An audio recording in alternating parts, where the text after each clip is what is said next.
భద్రం. శివాజీ.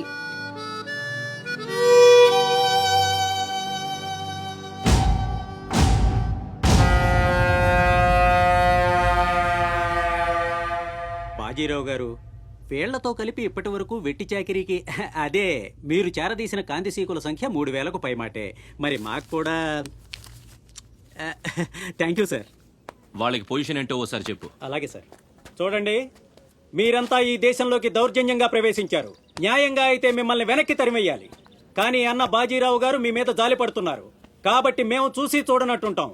గుట్టుగా కాగితాల మీద సంతకాలు చేసి ఆయన పెట్టింది తిని బతకండి.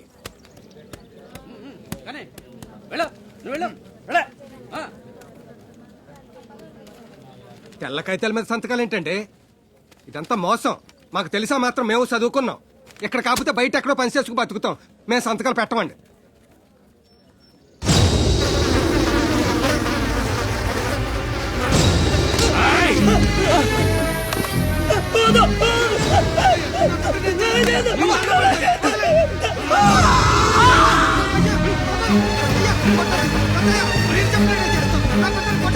బాబు బాబు బాబు నా బిడ్డ బాబా బాబా బాబా బాబా.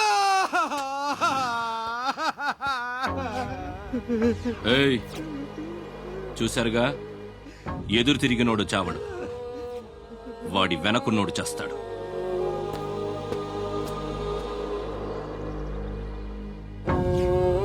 ఈ షిప్పులకి సరుకెత్తడం దించడం నా లీగల్ వ్యాపారం.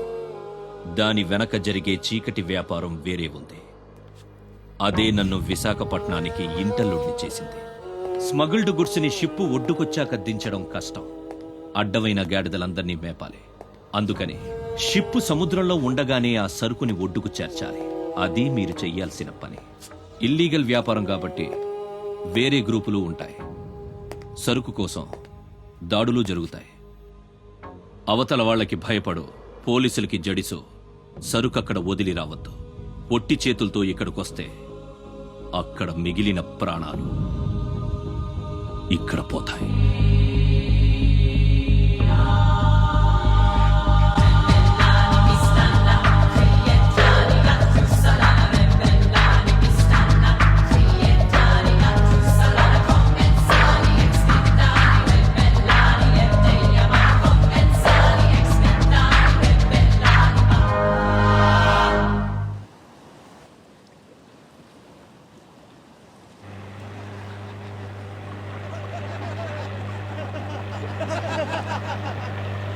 ఇంతకీ ఆడు చచ్చుంటాడా బతికుంటాడా? వాడు చచ్చే ఉంటాడన్నా.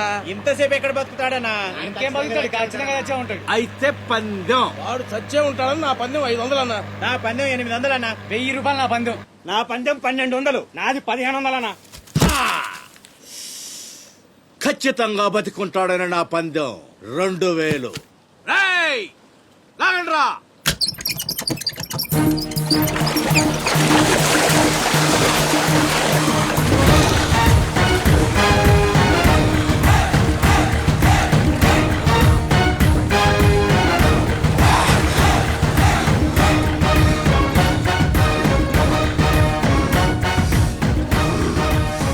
నాకు తెలుసురా ఆడు చావడని.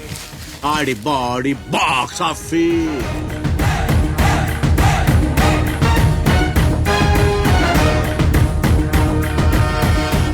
చిప్పులోంచి సరుకు దించారని తెలిసింది. మేమొచ్చేసరికి దాన్ని మాయం చేశాం. నడిసంద్రంలో అది ఎలా కుదిరింది?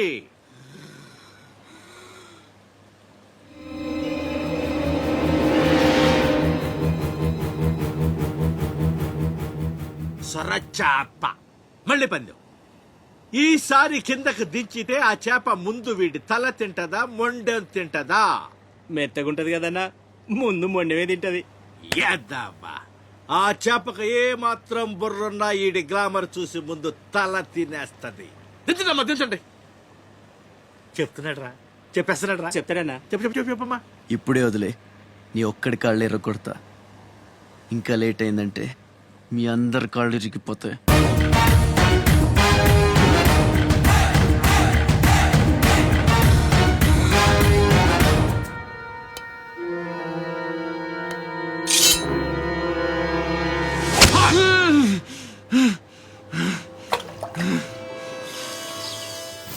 నెత్తురు వాసన చూస్తే సొరకి పిచ్చెక్కిపోద్ది. హ, హ.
బాడీని చేప నవిలేస్తుంటే తాడు తేలిగ్గా రావాలి గాని ఎంత గుంజినా రాదేంట్రా.